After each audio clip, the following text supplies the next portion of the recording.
Good evening, live from New Delhi. You're watching DD India Live, India's voice to the world. I'm Shubhendu Ghosh. Coming up in the next 30 minutes. Lok Sabha discusses public examinations, prevention of unfair means amendment bill 2026, focus on stricter punishments and faster prosecution.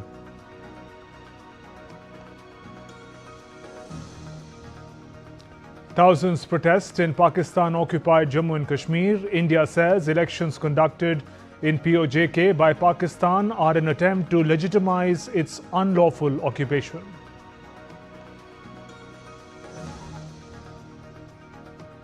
Prime Minister Narendra Modi meets members of Parliament from Assam, assures all help in the prevailing flood situation in the state. 7.1 magnitude powerful earthquake strikes Japan's Kyushu region. Tsunami advisory issued.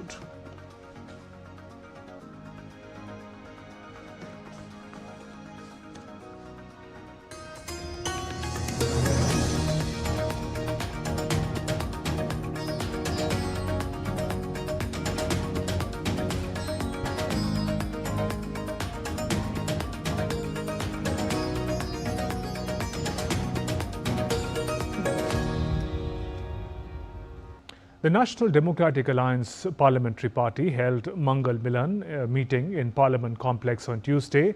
Senior leaders of NDA, including Prime Minister Narendra Modi, were present at the meeting. Members of the newly formed Nationalist Citizens Party of India, NCPI, also attended this weekly meet for the first time. The meetings are traditionally held on Tuesdays during Parliament sessions with an aim to demonstrate complete alliance unity. Prime Minister reiterated government's commitment to ensure strict action against those involved in recent examination paper leaks and safeguarding the interests of the country's youth. The Lok Sabha has taken up the Public Examinations Prevention of Unfair Means Amendment Bill 2026 for consideration and passing. The bill seeks to amend the Public Examination Act 2024.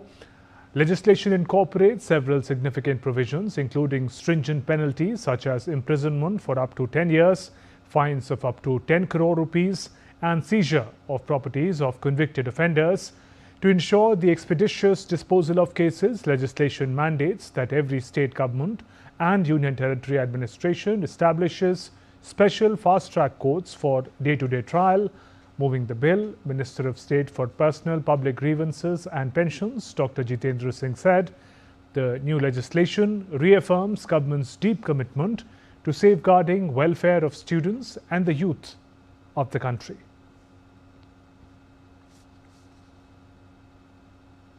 Management persons or director के लिए the imprisonment was 3 to 10 years in the earlier act. We are increasing it to 5 to 10 years, and the fine was up to 1 crore. It has been increased to 5 crore. So organized crime, that is examination authority or service provider institution, whatever, in that case the imprisonment earlier was 5 to 10 years. It's been increased to 7 to 10 years. And the fine was earlier up to 1 crore. It is now proposed to be increased to 10 crore. Marking the completion of 4 years of her presidency, President Draupadi Murmu launched multiple citizen-centric welfare initiatives at Rashtrapati Bhavan on Tuesday. Commemorating her tenure that began on July 25th in 2022, she inaugurated Kilkari, a dedicated children's play zone inside Bachpan Bal Parisar, highlighting her focus on child-centric public engagement.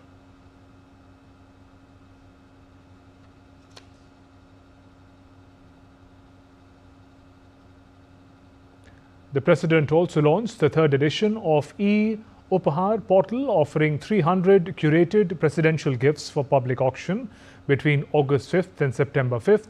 All proceeds will support social causes.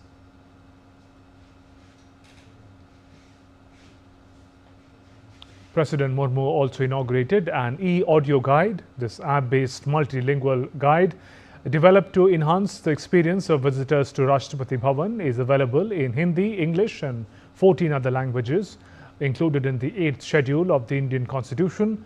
It also includes sign language facilities. Furthering green mobility, President introduced Rahi, a fare-free 27-seater electric bus service with wheelchair accessibility, operated entirely by women drivers and conductors. This service provides safe and inclusive transit for all estate staff and residents.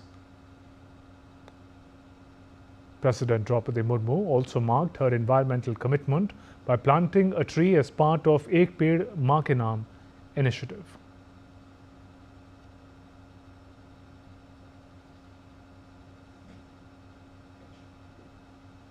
In other news, on to reports of Pakistan Army's brutality in illegally occupied Jammu and Kashmir. On Monday, Pakistani security forces used excessive force against protesters in Pakistan-occupied Jammu and Kashmir. At least 17 people were reportedly killed in the fighting, while more than 24 others were injured. The incident has once again drawn international attention to Pakistan's actions in the region. The forces opened indiscriminate fire as the rally was heading towards Muzaffarabad. Protesters strongly condemned the shooting and called on the international community, the Muslim Ummah, the United Nations to intervene immediately.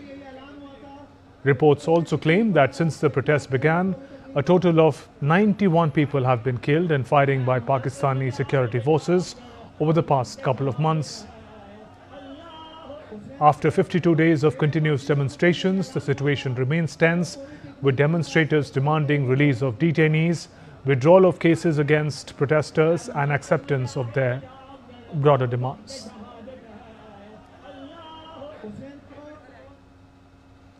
On the elections in Pakistan-occupied Jammu and Kashmir, Ministry of External Affairs of India spokesperson Randhir Jaiswal said the current cosmetic electoral exercise is nothing but an attempt by Pakistan to camouflage its illegal occupation and hide its grave human rights violations in the region. India's position on this particular matter has been clear, consistent and well known. The entire Union territories of Jammu, Kashmir and Ladakh, including the areas currently under illegal occupation and forcible occupation of Pakistan, are integral and inedible parts of India. The current cosmetic electoral exercise is nothing but an attempt by Pakistan to camouflage its illegal occupation and hide its grave human rights violations in the region. As we have stated earlier, the ongoing mass protests in the Pakistan-occupied Jammu and Kashmir, of which you are aware, you would have seen the latest visuals from there, are the direct consequences of its economic exploitation, its denial of fundamental rights to the people, and their administrative oppression.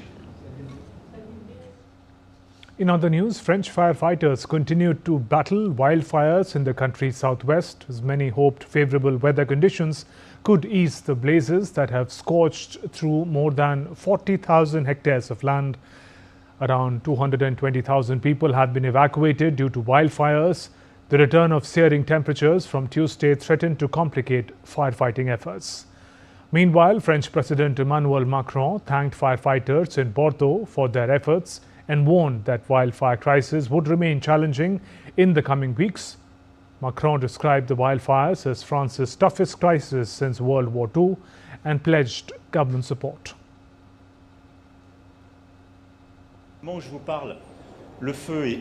As I speak to you, the fire has been contained, which is good news in the lands region. But we are continuing to fight. It has been stabilized, as we say, but it remains intense and we must be extremely cautious over the coming hours and day in our region here in Gironde. The fire did not spread today, so over the last 24 hours, we can clearly see that all the work carried out by our aerial resources and by the men and women on the ground, our firefighting units that have truly held it back, has been effective. I remain cautious regarding both the southern and eastern sectors for several reasons. Temperatures are set to rise again, the wind is still present and therefore we must remain humble. Meanwhile, a wildfire in eastern Spain's Castellón province has burnt about 8,500 hectares of land. and forced evacuation of 16,000 people. The spread of the large fires converging in central Spain had slowed overnight, but the blaze in Castellón province raged out of control as the weather agency warned of another potential heat wave this week. Back home in the northeastern state of Assam, the flood situation has shown further signs of improvement, but the crisis is far from over, with over 445,000 people still affected across 6 districts of the state.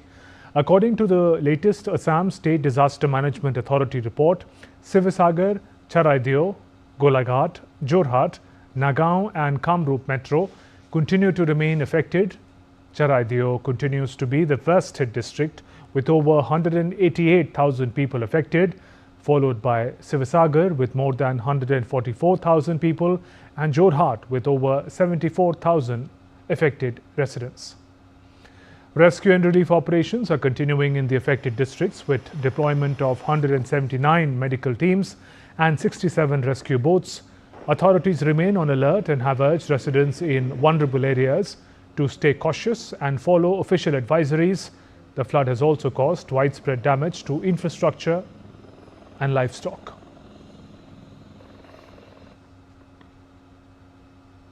Prime Minister Narendra Modi on Tuesday met members of Parliament from Assam and discussed the prevailing flood situation in various parts of the state.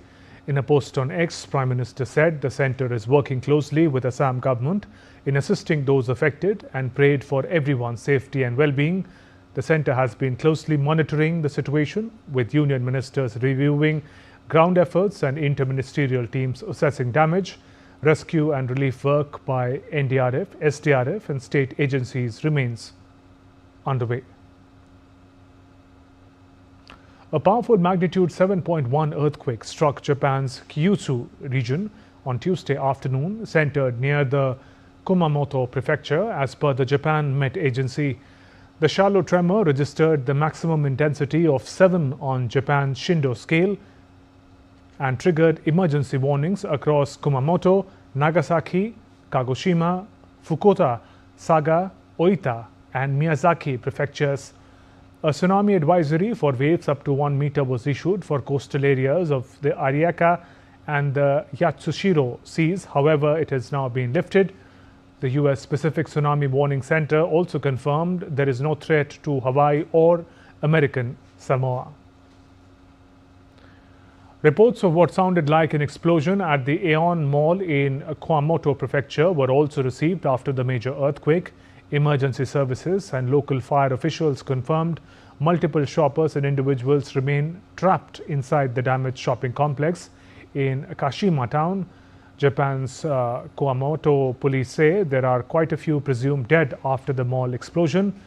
Japan's national broadcaster NHK reported at least 50 people were taken to the hospital with injuries. 12 houses collapsed and 4 cases of people trapped were also reported.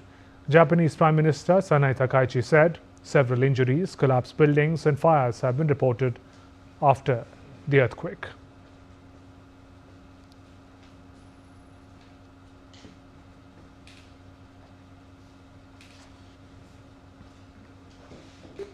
We are still assessing the extent of casualties and property damage, but we have already received reports of people being injured. There are also areas experiencing power outages and fires, as well as damage to roads and bridges and the collapse of buildings. Above all, I ask everyone to take action to protect themselves, including evacuating to a safe place. As this is also a time when people may be preparing dinner, please exercise extreme caution when handling fire. Still to come on this edition of DD India Live.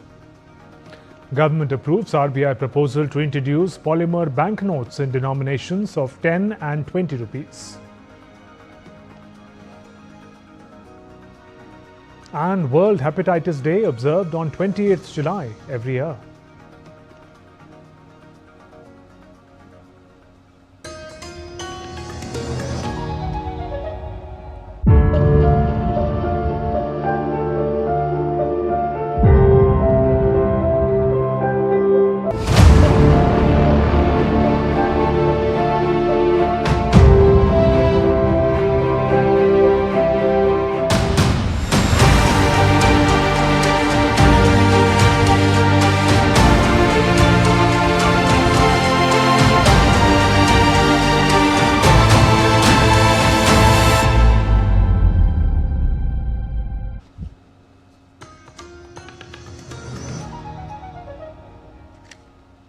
Welcome back. You're watching DD India Live. I'm Shubhendu Ghosh. This summer's extreme weather is hitting Europe's agriculture sector hard.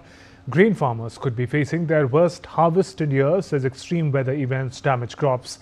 DW correspondent Chiponda Chimbelu joins us now from Berlin. Chiponda, what impact is the extreme weather having on European farmers? The head of the Chamber of Agriculture in Germany's most populous federal state, North Rhine-Westphalia, told DW that 2026 is another difficult year for farmers. And that is mainly because we had a heat wave at the end of last month here in Germany. And for many farmers, that was bad timing. Many crops were still growing, and that has especially hurt corn farmers in Germany, where the extreme heat coincided with the corn flowering period. So what farmers are now seeing is that the corn isn't forming ears in some places, and that could essentially mean the loss of an entire harvest. Now, the situation is even worse in other agricultural regions here in Europe, especially areas where peak temperatures exceeded 40 degrees during the heat wave in June. And France has suffered some of the biggest losses, and now the country is also dealing with severe wildfires. Overall, the European Association of Grain Traders, COSROL, expects EU grain production to fall by more than 9% this year, and that would be the biggest annual decline in more than 2 decades. And extreme weather isn't agriculture's only challenge. So what are the other challenges that Europe's agriculture sector is facing? The Iran war has also affected the agriculture sector, not just because it also relies on energy.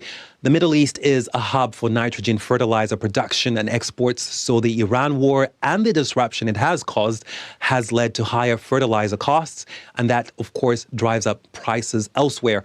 Take grain, which is also used to feed livestock. Cattle, for instance, isn't just for beef production, it's also for dairy. So the grain harvest decline comes with a cascading effect on other agricultural products as well, and it will also affect global food markets. And Russia's ongoing war in Ukraine is also hurting global grain exports and production, of course. The Black Sea shipping route through which 90% of Ukrainian agricultural products pass has been facing tremendous pressure as Russia ramped up missile attacks. So there are, of course, not too many alternatives to make up for the reduced harvest here in the EU this year. Chiponda, thank you for joining us with those updates. Air India has launched its Easy Connect service from Amritsar, expanding the Government of India's hub-and-spoke model and making international travel more convenient for passengers from Punjab. As part of the Easy Connect program, international travellers from Amritsar can complete through check-in to their final destination, clear immigration formalities at Amritsar Airport, and enjoy seamless transfers through Delhi without having to recheck baggage or change terminals. 2 daily flights from Amritsar to Delhi have been designated for Easy Connect. AI 1113 connects to destinations including London and Paris, Frankfurt and Rome. AI 1115 connects to New York, San Francisco, Toronto, Sydney and other cities. The service offers seamless connections to 27 international destinations within 4 hours of arrival in Delhi. The launch event at Sri Guru Ram Das Ji International Airport was attended by Civil Aviation Secretary Samir Kumar Sinha, while Union Civil Aviation Minister K. Ram Mohan Naidu highlighted the initiative through a video message. आप अपने Amritsar airport से ही अपना immigration और check in पूरा करेंगे, आपका bag Amritsar में जमा होगा और सीधा आपके विदेश वाले डेस्टिनेशन या तो लंदन या टोरंटो और कोई भी वहां पे जाकर आपको मिलेगा. यही चेक इन होगा, यही इमिग्रेशन होगा, यहीं पे कस्टम्स होंगी, यही बैगेज जमा भी होगी. The government has approved Reserve Bank of India's proposal to introduce Polymer banknotes in denominations of 10 and 20 rupees. In a written reply in Lower House, Minister of State for Finance Pankaj Chaudhary informed that RBI had sent a proposal to government for introduction of 1 billion pieces each of 10 and 20 rupees polymer banknotes for field trials. He said regular issuance of polymer banknotes in the 2 denominations will be done after successful completion of field trials. The minister said RBI had informed that as per international studies, The lifespan of polymer banknotes is significantly higher than that of paper banknotes. He added that introduction of polymer banknotes is currently in preliminary phase and the impact on digital payments could be ascertained only after regular issuance of these notes. India no longer sees itself just as a continental power but a maritime power, with its strategic neighborhood no longer confined to South Asia. India's influence extends across Middle East to the Western Pacific Ocean. This was Lieutenant General Syed Atta Hasnan's concept of India's strategic neighborhood, which he outlined in the 9th Air Commodore Jasjit Singh Memorial Lecture in Delhi today. India's neighborhood is no longer defined by contiguous land borders, which is what the common mindset of people in India has always been. And we are essentially a land-centric, a continental power, a land-centric thinking power, and that has been the limit of our thinking. But now, as you can see, it is defined actually by the geography of India's interests. Our minds were restricted to South Asia only being the neighborhood. Now you can see that from the continental borders to the Indian Ocean, the Persian Gulf, the Red Sea, Central Asia, where the old great game was played and the new great game is on today, the Bay of Bengal, ASEAN, the Western Pacific, and this is all that forms the strategic neighborhood. On to sports, Sharmila Dhankar scripted history by becoming India's first Commonwealth Games para-athletics gold medalist. Sharmila won the gold medal while Shilpa Shaila claimed the bronze in the women's para-shotput F57 event. Sharmila delivered a landmark performance with a season best effort of 9.81 meter. Her triumph ended India's 20-year wait for a para-athletics medal at the Games. The last para-athletics medal in Commonwealth Games was won by Ranjit Kumar Jayasilan in 2006.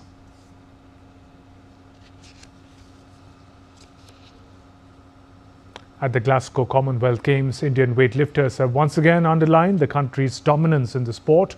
How Indian weightlifting continues to grow from strength to strength at the Glasgow Games. DD India's Narayan Singh gets us this report from Glasgow. India's weightlifters had made a powerful start at the Glasgow Commonwealth Games. Indian weightlifter once again highlighted the country's strength in the sport, from Olympic champion Mirabai Chanu's golden performance to the impressive silver medal winning efforts of the young lifters. India's campaign is built on talent, hard work and years of preparations. India's weightlifters have once again proved why they are among the strongest in the Commonwealth. Olympic medalist Mirabai Chanu led the campaign with a historic gold in the women's 48 kg category. Rishikanta Singh, Raja Muthupandi and Gyaneshwari Yadav added silver medals, underlining India's growing strength in the sport. India's success is not just about individual talent. It is the result of years of systematic planning and investment in high-performance sports.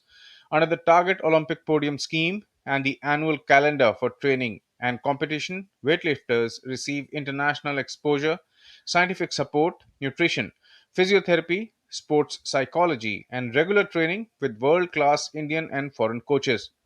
Athletes also train and compete at leading high-performance centers in Europe and other countries before major events. सरकार की काफ़ी अच्छी policies हैं जो sports को promote करने के लिए सरकार ला रही है। टॉप स्कीम है जो एलीट प्लेयर्स को सपोर्ट करती है। अभी बर्मिंघम में कैंप लगाया था हमें 25 दिन का, उस कैंप से हमें काफ़ी बेनिफिट मिला है, बच्चों की परफॉर्मेंस में काफ़ी सुधार हुआ है। इस मौसम में आप देख रहे हैं कि बच्चों को एक्लेमेटाइज होने का मौका दिया है सरकार ने, तो उसी की वजह से काफ़ी अच्छे रिजल्ट आ रहे हैं। मैं बहुत ज़्यादा खुश हूँ कि ये तीसरा गोल्ड मेडल दे पाई हूँ इंडिया के लिए। मेरा दिमाग में बहुत कुछ चल रहा था कि हाँ इस बार में मैं मेडल दे तो पाऊँगी, पर मैं रिकॉर्ड भी कर पाएगी कि नहीं। बहुत सारी मेरे ऊपर प्रेशर भी थी कि मेरा थर्ड गोल्ड है और मेरा 4th मेडल है कॉमनवेल्थ गेम्स का। इससे और ज़्यादा खुशी क्या हो सकता है। मैं बहुत ही ज़्यादा खुश हूँ। The impact of this support is now visible on the international stage. Young lifters are consistently challenging the best in the world, while experienced champions like Mirabai Chanu continue to set new benchmarks. With more weightlifting events still to come, India's medal tally is expected to grow further. The strong start in Glasgow is another reminder that Indian weightlifting is moving from producing individual champions to building a strong and consistent medal-winning system. With camera person Stalin, Narayan Singh, DD India, Glasgow. The human liver works around the clock to keep us healthy, but what happens when it's under attack without even showing any symptoms? Hepatitis is one of the world's most overlooked health threats. In spite of its severity, many don't even know that they have hepatitis. World Hepatitis Day is observed on 28th of July every year to raise awareness on one of the most resilient organs of the body. Preeti Kaur gets us more. Hepatitis, inflammation of the liver, is often called the silent invader. It is primarily caused by viral infections but can also stem from non-viral sources like alcohol use, toxins, or autoimmune responses. Affecting more than 300 million people worldwide, hepatitis comes in many forms, from short-lived to life-threatening. Hepatitis A, typically a short-term illness spread via the fecal-oral route, it resolves on its own without permanent liver damage. Hepatitis B, transmitted through exposure to infected body fluids. If it becomes a long-term infection, it can cause cirrhosis or liver cancer. Hepatitis C spreads almost exclusively through blood contact, such as sharing and injection equipment. It often shows no symptoms for decades while silently damaging the liver. Hepatitis D, an uncommon strain that requires the presence of hepatitis B to replicate inside the body. It significantly accelerates liver damage. Hepatitis E, similar to hepatitis A, it spreads through contaminated drinking water and poor sanitation. While usually mild, it carries a high risk of liver failure in pregnant women. Hepatitis has evolved as a global health concern that affects millions of people. According to WHO, chronic viral hepatitis causes 1.3 million deaths annually, with hepatitis B and C the silent primary drivers of liver cancer and cirrhosis. In India, 40 million people are chronically infected with hepatitis B and 6 to 12 million with hepatitis C. World Hepatitis Day is observed every year on 28th of July to raise awareness on viral hepatitis and inflammation of the liver that causes severe liver disease and liver cancer. The theme for 2026, Hepatitis, Let's Break It Down, is a call to remove the barriers that stand between people and the services that can save their lives. Hepatitis treatment in India includes antiviral medicines, supportive rest, and government programs like the National Viral Hepatitis Control Program that aims to eliminate hepatitis C by 2030 and reduce illness and deaths caused by hepatitis A, B, C, and E. Hepatitis is a preventable and manageable disease when detected early. Awareness, vaccination, and timely treatment are the foundations of better liver health and disease prevention. Preeti Kaur's report, DD India. And that's all in this edition of DD India Live. Let us know your thoughts on the news of the day. For those on the go, you can get all the latest news and updates from India and across the world on DD India mobile app. This app is available on both Android and iOS. You can scan this QR code on your screens to download now. We'll be back with more news as it breaks here on DD India. I'm Shubhendu Ghosh from all of us here in Delhi. Thanks for watching DD India Live. Namaskar.